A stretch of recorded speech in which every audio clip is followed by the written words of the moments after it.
செய்தியாளர் முத்து பழம்பதி இணைந்திருக்கிறார். வணக்கம் முத்து பழம்பதி, அங்கு தற்போதுள்ள களச்சூழல் என்ன? வணக்கம் சார். இப்போ மழை பெய்யப்பதால திமுக தொண்டர்களால் காவல் நிலையக்கூடிய சிலர் காத்திருக்காங்க. கிட்டத்தட்ட அரை மணி நேரத்திற்கு மேலாக தலைவர் உதயநிதி விசாரணை போலீஸ் திட்டமிட்டபடி சந்தேகப்பட்ட வழக்கு அடிப்படையில் இந்த கேள்வி கேட்கப்பட்டு வருகிறது. அவருக்கு என்ன மாதிரியான பதில் அளித்தார் என்ற பிரச்சனை நடத்திட்டு இருக்காங்க. ஆனால் போலீசார் திட்டவட்டமாக செங்கிப்பட்டி காவல் நிலையத்தில் விசாரணை முடிந்து எதிர்கட்சி தலைவர் உதயநிதி ஸ்டாலின் வந்து இங்கிருந்து அனுப்பி வச்சிருவோம் சொல்லியிருக்காங்க. கூடுதலாக இதில் சொன்னது போல தஞ்சாவூருக்கு மீண்டும் அழைத்து செல்ல மாட்டோம்னு தான் சொல்லியிருக்காங்க.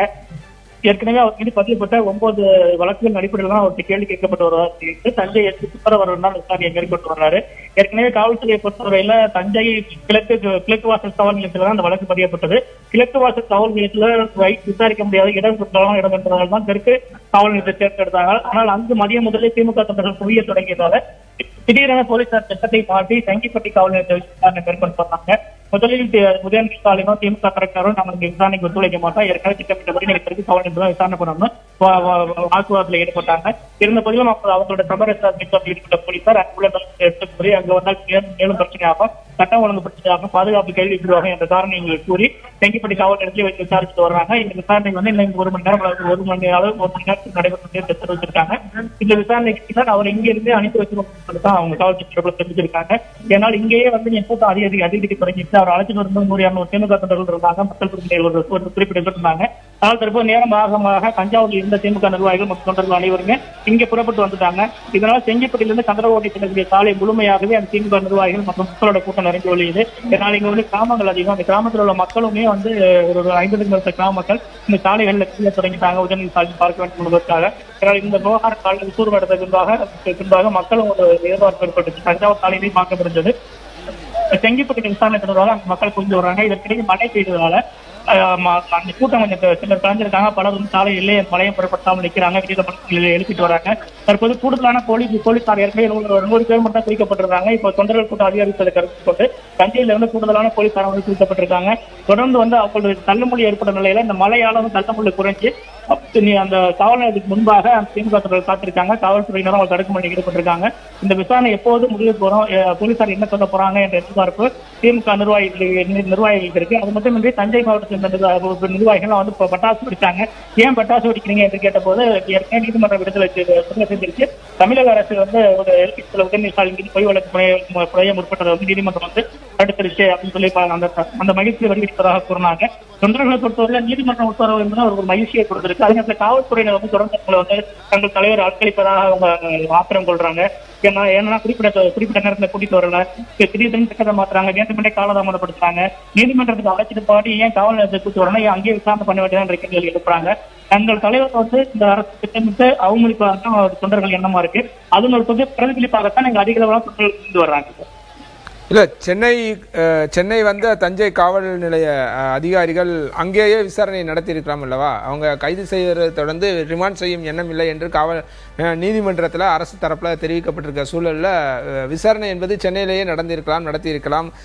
தஞ்சை வரை அழைத்து வர வேண்டிய தேவை என்ன? இதைத்தான் திமுக தொண்டர்கள் கேட்கிறாங்க. நீதிமன்றத்துல திமுக அரசு தரப்பை பொறுத்தவரையில நாங்கள் ஒரு நீதிமன்றத்தில் ஆஜர்படுத்த போறதில்லை, நீதிமன்றத்தில் நாங்கள் விசாரணைச்சு அனுப்பிடுவோம் அப்படின்னு சொல்லி உத்தரவாதம் கொடுத்திருக்காங்க. அதுவும் அந்த ஒரு நாளைக்குள்ள விடுவிக்கணும் அப்படின்னு சொல்லுவா, ஒரு நாளைக்குள்ள விடுவிச்சிருவோம்னு சொல்லிட்டாங்க. அப்படி இருக்கும்போது ஏன் அவர் வந்து நீங்க தஞ்சைக்கு அழைச்சிட்டு வந்தீங்க, சென்னையில விசாரிச்சு வரலாங்க.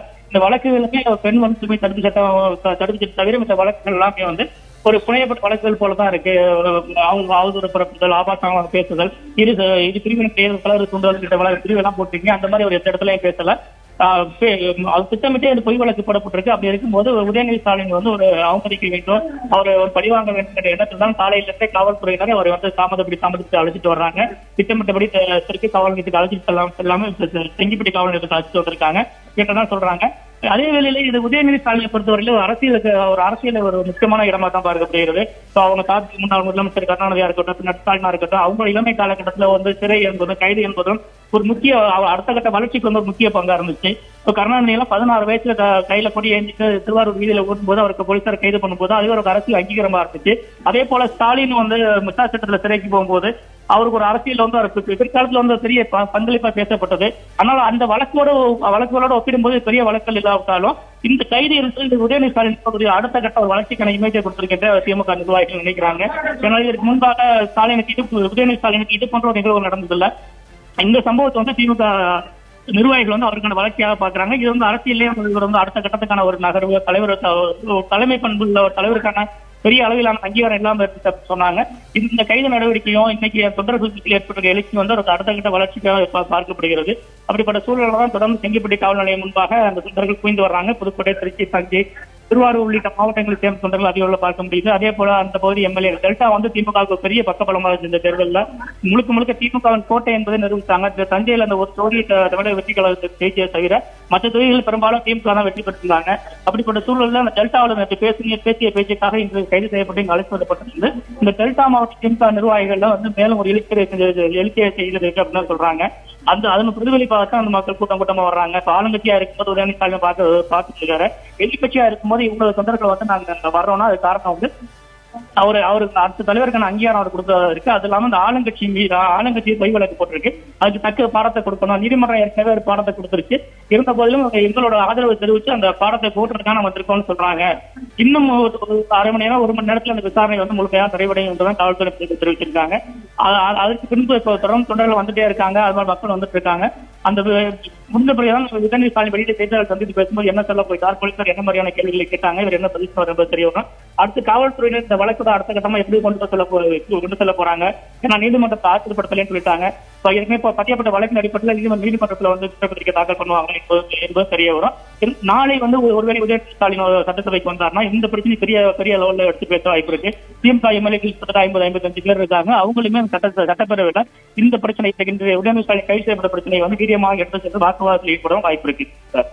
இல்லை, தஞ்சை நகர காவல் நிலையத்திற்கு அழைத்து செல்லப்பட்டிருந்தால் கூட்டம் அதிகமாக இருக்கும். கூட்டம் அங்கே ஏற்கனவே திமுக அதிகமாக குழுமி இருக்கின்றனர். சட்டம் ஒழுங்கு பிரச்சனை ஏற்படும் என்று யோசித்து தான் இங்கே செங்கிப்பட்டி காவல் நிலையத்திற்கு அழைத்து வந்தனர். ஆனால் இங்கும் திமுக தொண்டர்கள், ஊர் கிராம மக்களோட கூட்டம் அப்படின்றது குழுமி இருக்கிறத நம்ம பார்க்க முடிகிறது. கொட்டும் மழையிலும் மழையை பொருட்படுத்தாமல் எல்லாரும் காத்திருக்காங்க. குடைபிடித்தும் நனைந்தபடியும் நிறைய பேரை நம்ம பார்க்க முடிகிறது. அப்படின்னும் போது இங்கே சூழல் என்பது எப்படி இருக்கு, இந்த விசாரணை என்பது எவ்வளவு நேரத்தில் முடிய வாய்ப்பு இருக்கிறது? 1 மணி நேரத்தில் முடியும் அப்படின்னு நீங்கள் சொன்னீங்க.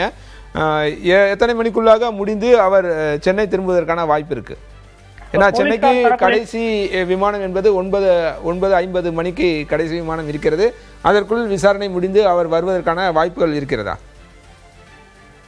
அதற்குள் விசாரணை முடியுமா என்பது தெரியவில்லை. ஏனென்றால் போலீசார் தரப்பில் ஏற்கனவே சொல்லியிருந்தது மொத்தமே 10 கேள்விகள் கேட்க போறோம். ஏற்கனவே பெண் வன்கொடுமை குறித்து பேசியிருக்காரு. அது சம்பந்தமாக கேட்கப்படும். அதே போல அவதூறு பேச்சு, ஆபாச பேச்சு குறித்தான் கேள்வி கேட்போம். அது திட்டமிட்டிருக்கோம்னு சொன்னாங்க.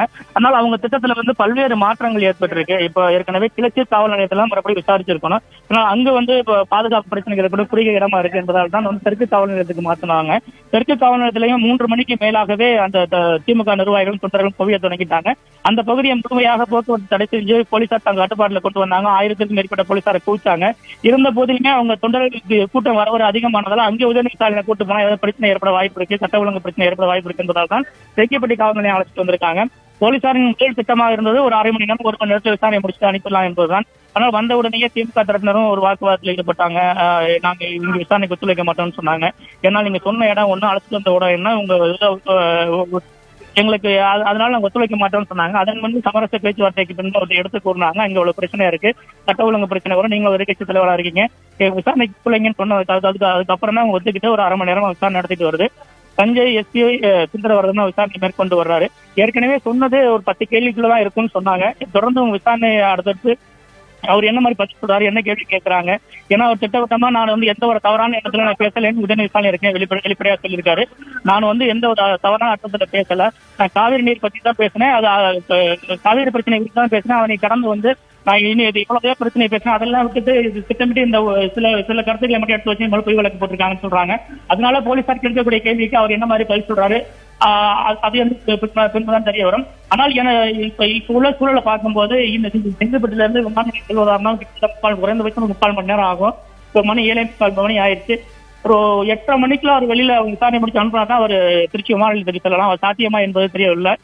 ஏன்னா தொடர்ந்து போலீசாரை பொறுத்தவரையில அவங்க திமுக குற்றம் சாட்டுவதை வேறு திட்டமிட்டே காலதாமதத்தை ஏற்படுத்துறாங்க. நாளை சட்டப்பேரவை கூட்டத்தில் உதயநிதி ஸ்டாலின் கலந்து கொள்ளக்கூடாது, திமுக உறுப்பினர் கலந்து கொள்ளக்கூடாது என்பதுதான் அவர்களுடைய எண்ணமா இருக்கு. அதனாலே திட்டமிட்டு காலதாமதத்தை ஏற்படுத்துறாங்க.